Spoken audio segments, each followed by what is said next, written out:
real deals in real estate. Welcome to the Real Deal Podcast with Todd Hearn. Hey, what's up, everybody? This is Todd Hearn with the Real Deal Podcast. Today, I've got Tom Hoppe here with me from TNT Concrete, also my partner in H&H Properties. How are you today, Tom? Man, I'm doing great. I'm just glad to be here with you today. Look forward to spending some fun time with you. All right, awesome.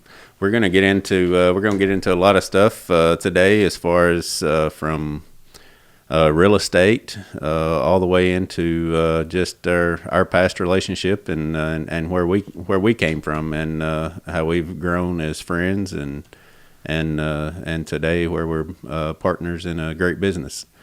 So Tom, I just wanted to start out with you. You're the owner of TNT Concrete, owner of H&H Properties. Does a lot of concrete in Watertown area and Wilson County and surrounding areas, and has a lot of contacts, a lot of friends in the area. But what I wanted to talk to you today about was, so you're in Watertown now. We live in Watertown. You live in Watertown. That wasn't always the case. I grew up in Watertown, but you came to Watertown kind of a different route. So if we could just get into what was your route? How did you end up in Watertown? Well, that's a good question, because it's kind of exciting how it happened. My wife worked for Boeing in St. Louis. We had moved from Tennessee. She graduated college. We went to St. Louis. I got into the sporting business as a general manager for some companies and loved it. Man, it was so much fun, because I went to a lot of different cities. I had a bunch of different crews in different cities, and but we decided we wanted to move back to Tennessee. Watertown was just a place that a company was going to hire me in Wilson County, so I was going to be there for a while. And I looked at different cities. So we looked at Mount Juliet, and so when we got to Wilson County, we decided, instead of going to Mount Juliet, which we made a great decision, we decided to pick Little Watertown. Little did I know that Watertown was a black sheep of Wilson County. I actually grew up in a black sheep city before. I grew up in Fairview, Tennessee, which was the black sheep of Williamson County years ago. Now both of them, Fairview's went on to be a great little city, but I ended up in Watertown by a pick, just a place to be sitting down. We thought we'd be there for a couple of years, so we was just going to rent a house. And 21 years later, you're still here. I'm still in Watertown, but I did by working hard and working with two companies, doing some stuff with you in business. We've been able to build a new house. So that's actually how I ended up in Watertown. A company was transferring me down to Wilson County, so I just chose Watertown to live into, and we drove out there. It's just a little bitty country town, but it had that great feel. People are nice. You're outside the city. We didn't even lock our doors for 15 years, and it's crazy. And yeah, I can understand that. When I was growing up, if somebody would have locked our doors at our house, none of us would have been able to get in, because nobody had a key. Oh, so, exactly. Because the houses were, if you wanted to get in, you turned the knob. That was the key. I tell you, it's funny because you can watch the news. You can do what I don't watch news a lot. My friends tell me about it. I don't hear anything. I couldn't tell you what's going on in the news, because I got so many friends that are into it. So why do I need to watch it? But the world is totally different from rural to suburban, and you get a great feel when you're out in the country. The best thing in the world is ride down the street and to see wild animals, and it's a lot better than wild people any day. And I'll take that any day. So I think I just fell in love with Watertown, and that's where I plan on being for a while. And I think Watertown has that the openness and the. I know I was with somebody showing a property yesterday, and we were sitting at Three Forks, and an elderly lady came out of the Three Forks with a buggy full of groceries, and he walks over and helps her load her groceries in the. And downtown Nashville, you're not going to get that. Well, yeah, that's that correct. and you can drive out about a mile away and have the greatest views and have I don't know. We just always consider that we have the best of both worlds. We're 45 minutes from Nashville and anything that you want, and we're far enough away where we don't see anybody if we don't have to. Well, I can tell you that I've got some lifelong friends there. You don't realize what you got until you come back. And I love the city. Don't get me wrong. Nashville's great. I believe there's good people everywhere. I just believe there's better people in the country. That's just my perspective, and I don't care where you live. That's just my perspective. If you want to wake up with, I can wake up in the morning and I can hear the birds. I can hear whatever's going on outside. Of course, my wife, she likes to keep the windows open sometimes, but that's a whole nother subject. But the feel of the country is great. Watertown's been great, and plus they have a great sports team out there.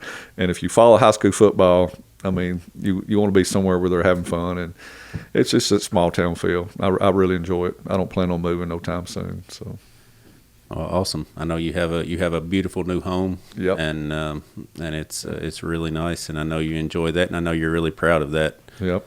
And so, segueing into that, whenever you first came to, or not when you first came to Watertown, I'm sure it was a little while after you came to Watertown. I know you were involved in life leadership and different things like that, and I just wanted to get into, I know we go to the same church, and we had seen each other at church, but we really hadn't, we had met, but it wasn't, that was about it at church. But then Jason Knowles. Yep.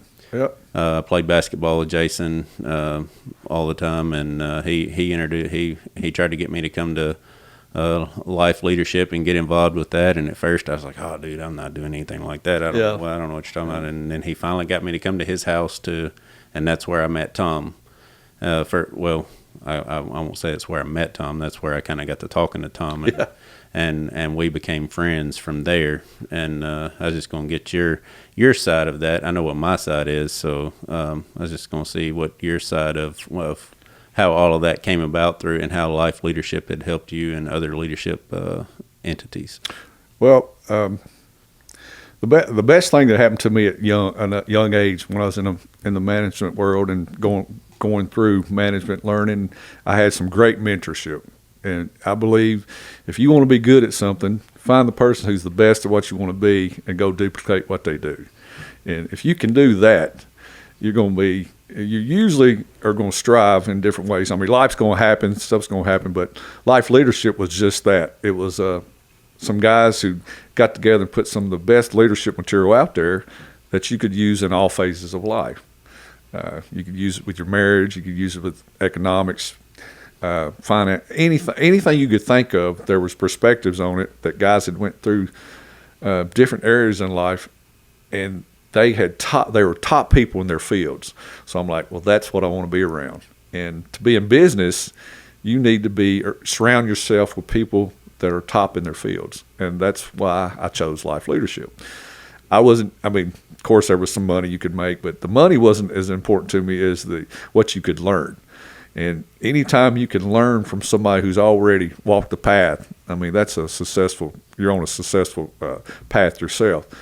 So that's why I got involved in leadership. And I was trying to show at that time, I was doing a presentation. You got involved with me. And then from there, you had some of the same principles. And we just went out and duplicate some guys that had already did great things. And that's what's helped H&H. That's what's helped T&T Concrete.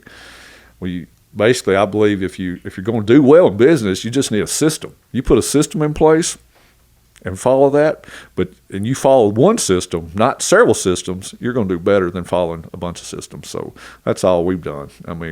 We've taken some of the stuff we learned from other guys and that were associated with life leadership, and we put it in our own companies. And I believe that's made us successful because financial principles were taught. Marriage principles was taught, and I don't care if you're in business, you got to make sure your marriage is in the right perspective too, and that's very important. Family, there's godly principles. You can put anything into it, whatever fits your description of a successful life. Because success is your life. Lifestyle is what your lifestyle is. And people always talk about, a rich and famous. Well, I believe your lifestyle fits you and it's rich and famous in your mind. You won't, of course, everybody wants economically to make money and stuff like that, but there's a lot that surrounds that. So, and I believe that's why I'm glad that we met through Life Leadership, because it helped me and you grow as buddies. We hit it off right off the bat. We both love sports. I mean, you're UT fans big time. You're a huge UT fan, and I thought that's why you chose Watertown, because of the purple. Well, hey, you know what? What was so funny? Is a great story. We're at a football game, and we hadn't decided if we were staying in Watertown, and the football team ran out on the field, and they were white and purple, and they were the Tigers. And my wife said, "Oh God." And I said, "Yeah." I said, "Hey, baby, they're purple, and they have a tiger as a mascot. My favorite color is purple, and the tiger's my favorite animal." She said, "So we've been there 22 years, and I've been a Tiger fan ever since. I donated a lot to the school, and I just love that. That was just another great thing about Watertown." But yeah, I can. That's there's been a lot of ball games where we stand down to end of the end zone there and watching a ball game, and gosh, that's been going on for several years now. For years, and some people ask me, "Why don't you sit in the stands?" I'm like, "Well, if you see this group, their knowledge of sports is a lot better than that whole stands over there. So I'd rather sit with stand with some guys that know what they're." You can see stuff happening from the end zone that you can't see from the sideline. So. Yeah, that's why the camera is in the end zone. It's not, so. Well, yeah, exactly. And then, you like to see people run in the end zone, and Watertown runs into the end zone a lot. So that's always cool. And Webster. I mean, give him a little shout out to Webster, the coach out there in Watertown. Oh, yeah. He does a great job. We're both buddies with him. You've been buddies with him a lot longer than I have. And I'm gonna have him on here one of these days. Yeah. He'll be a good topic for you. Yeah, I'm gonna wait till closer to the fall. Getting ready to kick off football season. There you go. Yeah. Okay, so that's kind of how me and you met, and how we became friends, and then I've helped you in concrete, and we kind of grew our relationship through that, and then I got into real estate, and with me getting into real estate, that opened up some doors that we wouldn't have necessarily had previously, and so that we parlayed that into, me and Tom had been talking quite a bit. We talked quite a bit about having a company of buying properties and selling them and making a company. So just so happened you bought a piece of property out on Holmes Gap Road, and voila, a property right beside you comes for sale, and hey, here we go, H&H Properties. It was a crazy story, because I had bought some other land in Watertown, and I was still living in my old house. We had looked at your dad's place for we walked all over that place looking for soul. Yeah, we were. I know, your dad cracked me up. You probably don't want to get into that. Yeah, I won't say what your dad said about his land, but it was pretty funny. But which Todd's dad is a great guy. I mean, he's a hoot. But Mr. Charles, we were going to buy, if we could make that work with some perk sites and stuff, that land, and it didn't work out. So I'd bought some lots there in Watertown, and Jason Haley called me out of the blue. "Hey, Tom, I heard you looking for the land." I said, "Well, I just bought 12 lots, and then so we went out to this property you're talking about on Holmes Gap. It was crazy." So I'm walking. He had a deal fall through. And my wife, she has always said, when it's time, it'll be the right time. We'll find the right piece of property. So we're walking this property. It's just a big field at the time. It's 11 acres, and I'm walking, and I'm looking at it. I'm thinking, oh, my God, I do not want to cut grass, this much grass. And I'm like, well, I don't cut grass anyway. Gail does. So I didn't have to worry about that. She said, if you get me, my wife loves to get out and do that stuff, and I don't have time to do any of that stuff. And then she gets some other neighbor kids to weed eat or whatever she does. But So we're walking this property, and we get, I'm looking because I wanted a shooting range. I wanted, I love guns. We all like to shoot guns, and so I wanted to shoot some guns and put a shooting range up. Walk back to the back, and Jason's talking. He's telling me about, there's a little pond back here, and oh my God! I walk around that corner, and Gail said, "Your look on your face was just, I'll take it." That's exactly what you said. She said, "You're just like, you went from halfway into it to 100% into it, and we bought that land, and that's where we built our new house. And it's a nice custom house. Gerald Lamberson built me. I mean, it's an awesome house. We really like it. Gail and Gerald. The one thing about working for yourself, my wife's been home for several years, so she was able to work with a builder, and they designed a great house on that property. And then what happened? The land beside us came to sell. You've been talking about doing. I said, "Oh, Todd, 53 acres right beside us is for sale." So it was a Wednesday. I called you on a Friday. I think you were out of town, and with your being a realtor, you made it work. We got it all taken care of. By Friday, we done put our deal in. They accepted it. I forgot I wasn't in town. You wasn't even in town. We did that. No one. What was funny is you wasn't even in town. I'm like, he got it done. I'm like, well, if he can get that, actually, you work really good when you're out of town. We get better deals when you're out of town. So, good to know. We're going out of town on Friday, so we're fixing to have a lot of stuff happen. Well, they have the vacation club, and then they have the Hearn club because y'all have different travel clubs. You got to admit, y'all. I mean, but I envy y'all for traveling a lot. Y'all get to do. My wife is an excellent travel agent. Oh, if anybody needs that, just hit me up. I'm sure we can monetize that somehow. No, it's you've had to work hard to get to do that, and that's what people don't understand. If you don't get to play if you hadn't paid a lot of price for that, and so y'all, and I respect that. But that farm came up, and what was even cooler is we got to pick my neighbors, and not very many people get to pick their neighbors.